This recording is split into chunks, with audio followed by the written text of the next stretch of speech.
Hi, it's Paul Elliott, founder of The Smart Millionaire. So, I want to share something with you which I found incredibly valuable and understand obviously the whole focus of what I'm sharing with you. Everything I share with you has one common focus, and that's to get you to a place where you have a wealth pie that supports your life, supports your lifestyle, whatever lifestyle you wish, and supports it and pays for it indefinitely, regardless. I saw something this morning on the news which was suggesting that a new piece of research that's come out from the government is kind of looking at this idea that they may have to both expand retirement age and also change retirement age depending where you live in the country. So for example, if you live in the capital in London, you may now be working until you're 81 before you would be eligible for a state pension.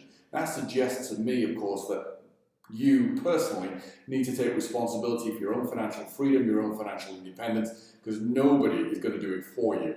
And I also saw a comment recently on LinkedIn, somebody had written to me saying that, they're self-employed, they love what they do, so their whole focus of retirement is that they will never retire, they will keep working until they die because they love what they do so much. Got nothing against that. I absolutely agree you want to be doing something you love, and there's a difference between doing something you love because you love it and doing something that you love because you have to do it, because you have no other choice or no other means of paying the bills. And if you're looking at terms of like getting and living into your 80s and your 90s, today when you're in your 40s and your 50s, you might be thinking, yep, I want to keep working when I'm 80 and 90. Absolutely, so do I, that's my goal. But the reality may be that you're not necessarily as strong or as firm at that age as you are today, or the reality may be that your values change, your priorities change, and so to have all of your bills and your lifestyle paid for regardless has certainly got to be a smart move. Think of it as a contingency plan, if nothing else. If you don't want to expand the quality of your life, but you just want to absolutely guarantee that you are focused on it, you're taking responsibility for it, and you're making sure that no matter what, your bills are going to be paid by having a wealth pie in place that supports you. That's the focus of all of this. Now, enough of that little rant. Primary focus of your wealth pie is always going to be income assets. We live in an income society, a cash flow society. So 90%, 95%, even 99% of your focus needs to be on building income assets. That said, and why? Of course, think of it in these terms. One of the biggest causes of stress in modern life is when your income doesn't exceed your expenses. And of course, that's a real problem. That's something you want to make sure never happens. And of course, if you've been there, and I've certainly been there at stages in my life, it is a cause of stress. It isn't pleasant. It causes a lot of conflict, causes a lot of problem, potentially stress. So you want to get away from it. We'll talk more about conflict. Conflict has a very powerful advantage for us as people wanting to add value to other people's lives. So one of the most extraordinary income assets that you can create is a business. And if you've seen any of our material before, seen any of my material before, or if you've read The Lifetime Money Machine, the book that Greg and I wrote, then you'll be aware that we advocate this idea of a MAP business, where MAP stands for minimum capital investment. So how do you launch a business with a small amount of money? High probability or high potential to automate, so through systems or software, where you can have something in place so that you're not having to do every single thing, and you get massive leverage on your time. And of course, we want something that's highly profitable. So if you're looking to build a business in the knitting pattern niche, for example, then that's not necessarily going to have the same profit potential as building a business, say, in the investment niche or something along those lines, where the marketplace itself is so much bigger. So pay attention to those. Now, you can look at any business, and instead of going, is it a business which requires minimum capital investment, you can always flip that and ask a better question. So, for example, how do you ensure that this business requires minimum capital investment to get you started? You ask a better question, you're going to get a better answer. How do you maximize the automation potential of this business? Of course, these are questions you can ask, and you can then find solutions to that. Or how do you maximize the profit? And what I would say, of course, when it comes to how do you maximize a profit, a better question might be, how do you maximize a profit without reducing the value of your offering? So obviously you continue to offer massive value to people so that they're getting a great reward. And I kind of look at it in terms of, I want someone to get 10 times benefit for the amount of money they invest in something if they did something with me, for example. So that might be something to think about. The simple answer, of course, is leverage. Leverage is what gives you a MAP business. Leverage is what gives you, your wealth pie is what leverages your time so that you own your time, so that you then obviously get to lead the life you wish in any way you wish. So leverage is always key. And when it comes to leverage, you want to be thinking about, okay, within a business, what are the biggest leverage points? And what I would suggest is when it comes to business, one of the key things, certainly today, in a modern society, modern economy, the way business has evolved, the way the internet has evolved, in the past you may have developed a product and then gone looking for a marketplace for it, and that certainly worked in the past. I advocate today that you build an audience first. So you build an audience, a tribe, as Seth Godin called it years ago. I don't tend to think in terms of tribes, but that idea of a group of people who are your best prospects. And your best prospects are also your best advocates, not necessarily left to their own devices. So you want to be able to kind of look at your prospects and go, okay, how do I leverage these prospects? How do I help them become my best advocates? Because there's a lot of talk, certainly online, of people looking at tactics. And people get lost in tactics. So they look at Facebook and they look at things, I could advertise on Facebook, I could advertise on Twitter, I could advertise on Snapchat, or soon to be able to. So there are all these things that are going on, and people are looking at the best tactics for how do I best advertise on these channels? But that's not really where you want to be placing your focus. That's a secondary focus. Your primary focus is prospects, because no matter where you are, whether it's a retail store or it's online, traffic is people, it's human beings. And you want to leverage those people. So your prospects are a leverage point. So how do you leverage them? Simple answer. You might want to write this down. Give them a reason to share. And obviously with the internet, with the whole spread of social media, somebody's ability to share has become very easy. And someone can typically reach 150, 200 people online just through sharing something through one of the channels we talked about. So they share it on Facebook, they share it on Google, they share it on Twitter, they share it on Snapchat, depending where your marketplace is. But the ability to share is easily there. It's apparent, it's obvious, people can do this. But you've got to give them a reason to do that. Now, there is a whole science, there's a whole psychology behind why people share. And I don't want to get into that because that would make this video 3 times as long. But what I will share is this. The most powerful tool you can use that encourages people to share is stories. And you know this yourself. If you've ever been to see a good movie, you come out of it, you're elated, you're excited, you're inspired. What's one of the first things you want to do? You want to tell somebody else about it. Because you get to relive the experience. That's one of the reasons people share. You get to relive it. You get to go through those same emotions. And it's the emotions that are important here. But a story is a very powerful tool, and your ability to tell a story is an incredibly powerful tool to leverage your prospects. So if your prospects are sharing things for you, see, because a story is such a powerful asset, think of it this way. If one person tells 2 people tell 4 people, 4 people tell 8 people, and so on and so on and so on. Now, obviously, it's never going to be quite linear like that. What you will find in reality when you track this is that, maybe out of every 20 people, 15 of them don't tell anybody. But the other 5 tell 1,000. So it's kind of like the 80-20 rule still comes into play. But overall, the effect is this idea of your story gets spread from one person ultimately to potentially thousands of people.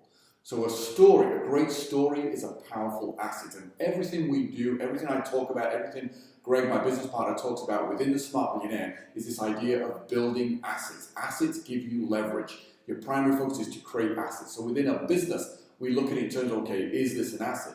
Because if it's not going to be an asset for us, then we're not going to build it. Because it makes no sense. It wouldn't help us in any way. Does that make sense? So a great story is a powerful asset. So you want to tell a great story. Now here's the thing. You don't just want to tell a story for the sake of telling a story. There's plenty of stories out there. You can choose a story that somebody else has told and just relive it. Go buy a book by Hans Christian Andersen and start telling fairy tales. That's not necessarily going to work. Because what do you want your story to do? Now ultimately, I would suggest, and I will tell you from my experience, you want your story to change beliefs. In other words, you want it to change your prospect's belief. Now, what do I mean by that? I'll give you some simple examples. A belief is a perception of the world, perception of your environment, perception of who somebody is, but they're just perceptions.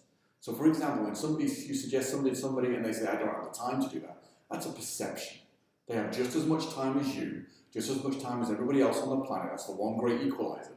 What they really mean is, it's not necessarily important to them. Similarly, if somebody says, I don't have the money for that, same idea. People will find the money for things that are important to them. And the same idea is this. So your prospects right now may not even know you exist.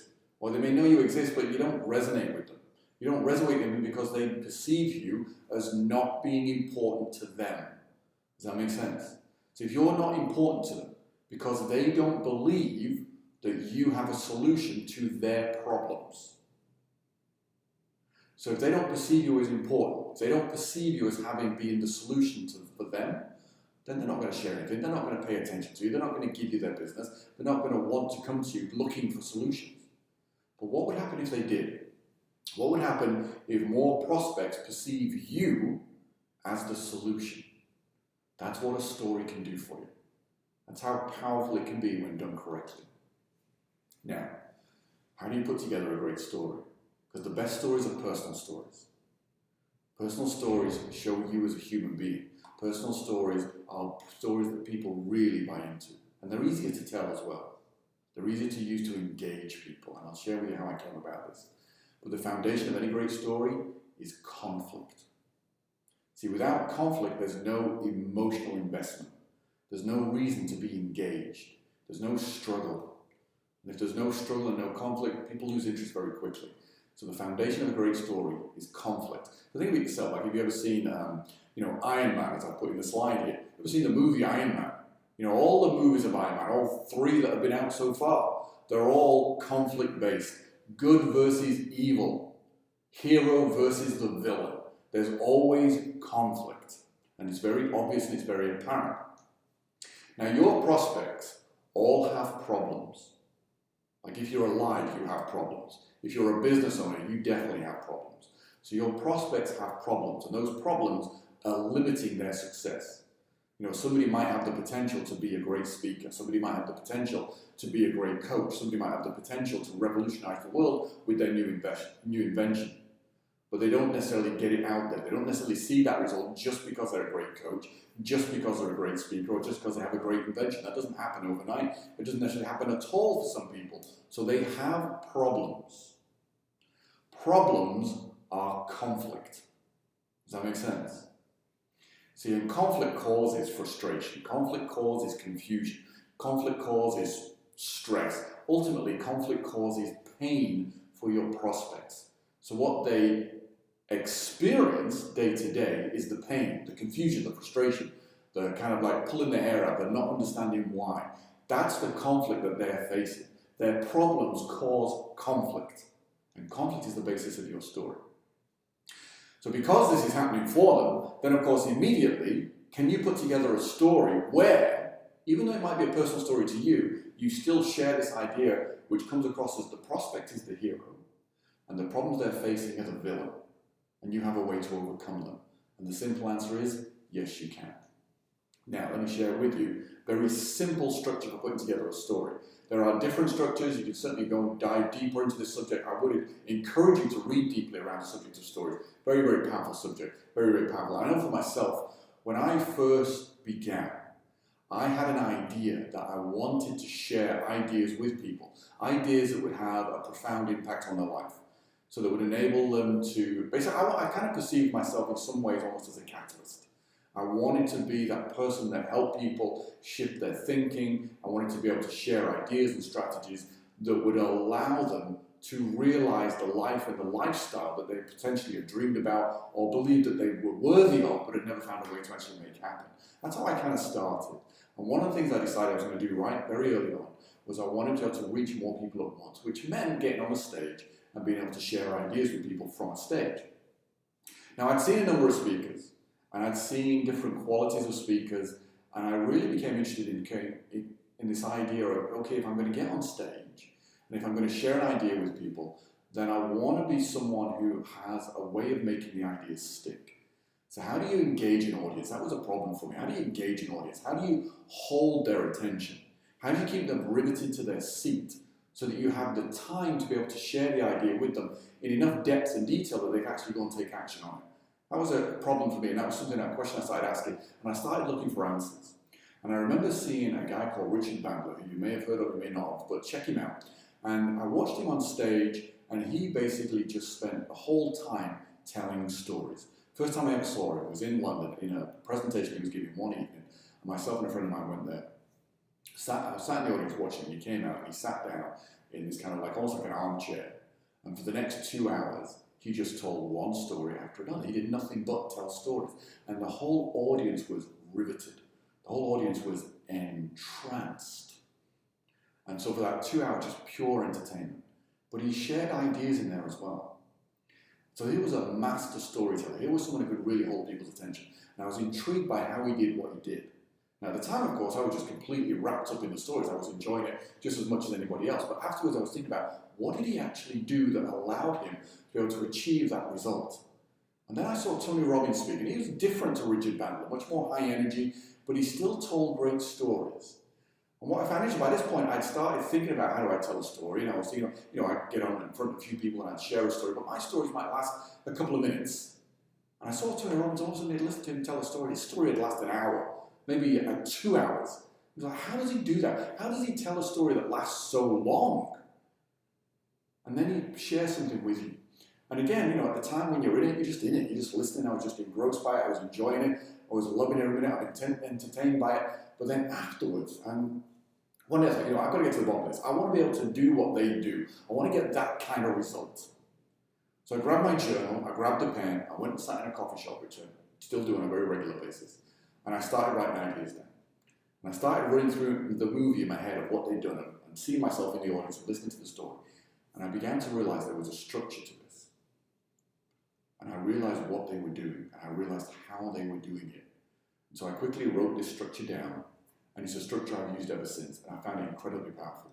See, after I got that, I went out and did my next presentation, and I managed to tell my story. My story also, I was there to do a 90-minute presentation. Most of that 90 minutes was taken up with the story. I was able to engage people, I was able to keep their attention. I was able to inspire them. I was able to share with them some ideas that they use them, if they took action on them, would absolutely change their physical life, would absolutely change the quality of their relationships, would change their financial life. All of those things were possible because I was able to hold their attention, because I was able to share ideas with them. And this is a structure that came out of all of that. And then, of course, I started teaching this to other people, and they started having similar results.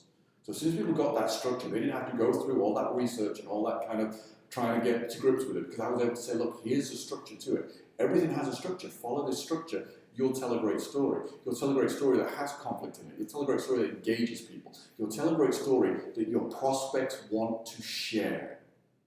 And if they share it, it's a win-win. They benefit because they get to share the story. They benefit from the insights in the story by applying them in their life. And they get to be the hero in the story by sharing it with other people, because now their friends see them as the person that brought these ideas to them. Does that make sense? So I'm going to encourage that you start using the structure as well. Use it. Notice the result for yourself. Then come back and leave me a comment. Tell me how you got on. Tell me what kind of results you got from it. I'd love to hear it. So let me get into this. Real simple. I'll go through this real quick because I'm aware of the time and I don't want to make this video last too long. Firstly, step one, you must empathize with the problem. So what is a problem that your prospects have that you share the same problem? And then give a specific example of where that problem shows up in your life. I've heard people try to tell stories which are kind of general. Oh, I had this problem. That's not as engaging as, I had this problem at this specific time, on this specific day. Here's how it showed up. Here's what I saw. Here's what I heard. Here's what I felt because of this problem on that specific day. Stories that share a specific event are far more powerful than just a generalized story. So empathize with the problem.